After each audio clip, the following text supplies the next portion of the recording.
हमारा बड़ा नुकसान हुआ, जानी नुकसान हुआ। हमने केटर नहीं किया था, जो लोग ऊपर बैठे थे सप्लाईज नहीं पहुंचा सके थे। हमारा ख्याल ही नहीं था। इंडिया तो बोफर्स गन लेके आ गया, एयरफोर्स लेके आ गया। उनका ख्याल था कि थोड़े से होगा, तो ये तो बड़ी फ्लॉ। इंडिया ने एयरफोर्स ऐसे अपनी डिप्लॉय की थी, दे पाउंडेड द प्लेस, यानी कि हज़ारों टन उन्होंने इस्तेमाल किए थे जो बॉम्ब्स वगैरह।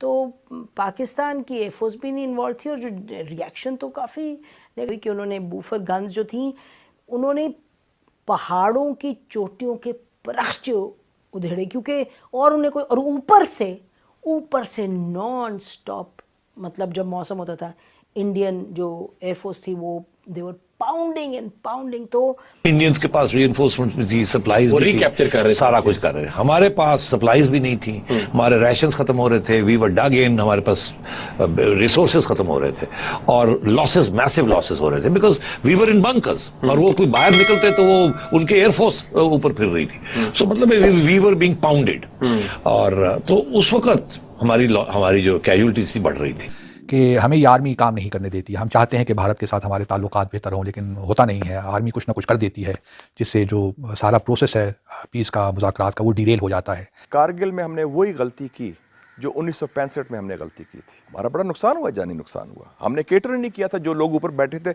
सप्लाईज नहीं पहुंचा सके थे। हमारा ख्याल ही नहीं था। इंडिया तो बोफर्स गन लेके आ गया, एयरफोर्स लेके आ गया। उनका ख्याल था कि थोड़े से होगा, तो ये तो बड़ी फ्लॉड अजम्पशंस थी।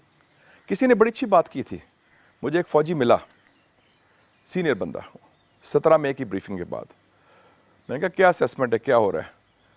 कहते सर या कोर्ट मार्शल होगा या मार्शल लॉ होगा।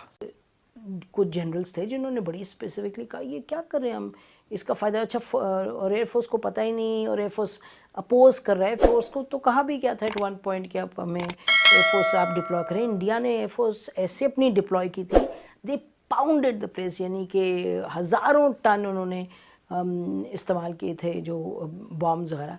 तो पाकिस्तान की एयरफोर्स भी नहीं इन्वॉल्व थी, और जो रिएक्शन तो काफ़ी।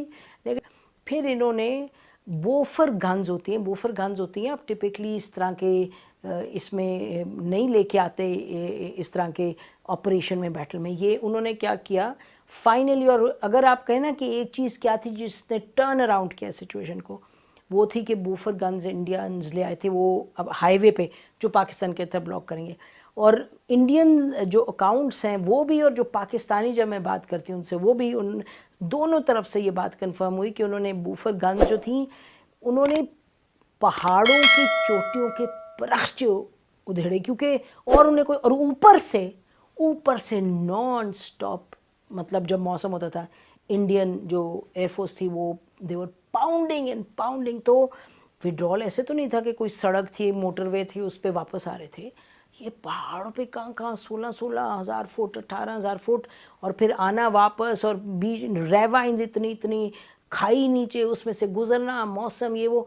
फिर जब उनको इंडियंस को मौका मिला तो उन्होंने बिल्कुल, ये तो नहीं था कि कोई दोस्ती में वापस आ रहे थे या कोई दोस्ती थी, इट वॉज एक मिनी बैटल था। इंडियंस के पास रीइंफोर्समेंट भी थी, सप्लाईज भी रिकैप्चर कर रहे, सारा कुछ कर रहे। हमारे पास सप्लाईज भी नहीं थी, हमारे राशंस खत्म हो रहे थे, वी वर डग इन, हमारे पास रिसोर्सेज खत्म हो रहे थे, और लॉसेस, मैसिव लॉसेस हो रहे थे, because we were in bunkers, और वो कोई बाहर निकलते तो वो उनके एयरफोर्स ऊपर फिर रही थी। सो मतलब वी वर बीइंग पाउंडेड, और तो उस वक्त हमारी जो कैजुअलिटीज थी बढ़ रही थी, और लोगों, हमारे सोल्जर्स के rations had run out, starvation was setting in, technically बड़ा बुरा हाल हो चुका था। मामला पब्लिक हो गया तो फिर मुझे कहा गया कि आप ब्रीफिंग दें, क्योंकि मैं तर्जमान था हुकूमत का।